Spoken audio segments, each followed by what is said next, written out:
I spent 1 year making a game that the industry would call a commercial disaster.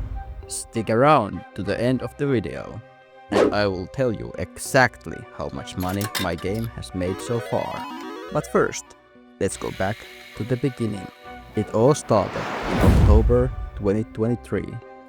A friend of mine invited me to join his university project. The goal? Create a game demo for Saudi Arabian investment firm, with the microscopic chance of getting our game funded. For an aspiring indie game developer, that sounded like a once-in-a-lifetime shot. I immediately dropped the village simulator I was working on and jumped on board. So, how did a 3-month student project spiral into a year-long grind? And more importantly, how did it all crash and burn so spectacularly? Our game was called DACAB.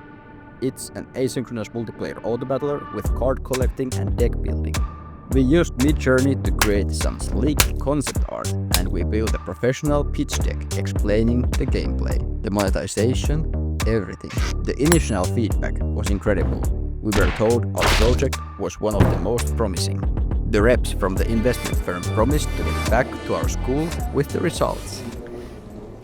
They completely ghosted us. The university, the teacher, all the students. We never heard a single word back. No funding, no more feedback, nothing. But the course continued, and by December we had a finished demo. We tested it with friends and family over the Christmas, and the feedback was unanimous. People loved it. They were hooked. We knew we couldn't just let it die. We had to continue.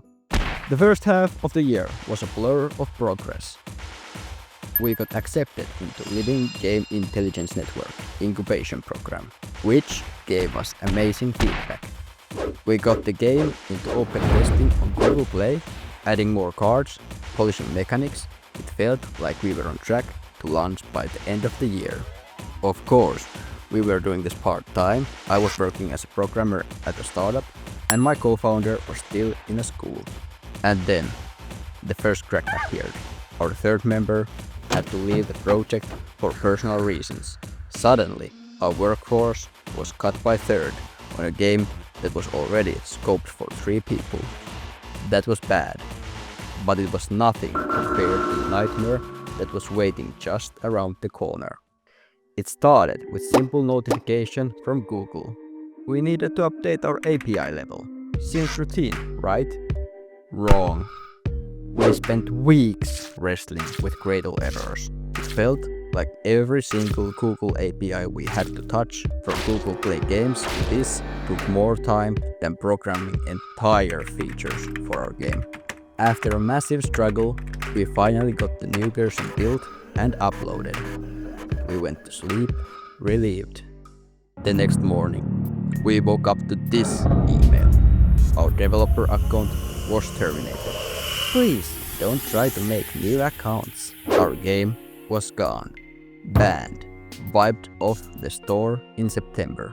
Not only could we not test the game on our phones anymore, but our motivation was just shattered. We appealed again and again. It was hopeless. We even got a university teacher to help us fight it. For months, there was nothing but silence and some automated responses. To keep myself from going crazy, I spent that time completely redoing all the placeholder AI art and hand drawing every asset myself. At least it was something. Then, one day, out of the blue, in November, the ban was just lifted. No explanation, no apology. It was back, as if nothing had ever happened. We had lost 3 months. Our already optimistic timeline was now completely impossible. But we were back. The next few months were a frantic push. We wanted to get the DACAB out into the world and move on. We added the final batch of cards, built a leaderboard, and I spent a ton of time improving the game feel. All those little satisfying sounds and animations. Finally, in April of this year, we hit publish. the game was live. So, after a year of work, a Google ban, and losing a third of our team, what were the results? Let's look at the numbers. No sugarcoating. Downloads 17. And yeah, most of those are us, our family and friends who helped test. Clicks from social media. We had almost 50,000 views on our short form videos. Those videos led to 9 clicks to the Play Store page. 9. Reviews? We had 1. It's from one of those 9 clicks. It's a 1-star review. No comment, no explanation. Maybe the game didn't work on their phone. Maybe they just hated it. We will never know. And now, the number you've been waiting for. The money. Our game is free to play, monetized with rewarded ads only. You only see an ad if you choose to. So how much have we made? $1.78. So, there you have it. That's how my indie game became a commercial disaster. Remember at the beginning when I asked how it all crashed and burned so spectacularly? Well, maybe spectacular isn't the right word. There was no big explosion. It was the opposite. It was a quiet, slow fizzle into nothing. And honestly, I feel that's how most indie mobile games end up. Commercially, the game was a disaster. But here's the thing. We didn't lose any money on it. Just our time. And what we gained was experience. We learned so much. Most importantly, we actually made a game that we want to play, and we are still playing it.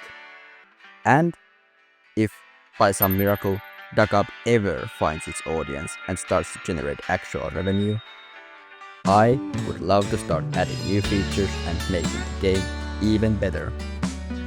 But for now, I will be working on other things, waiting for that miracle. If you're interested in game development and want to follow my next journey, hopefully with few less disasters, please subscribe. And if you're brave enough to be the player number 18 for DACAB, the link is in the description. Thanks for watching. See you in the next video.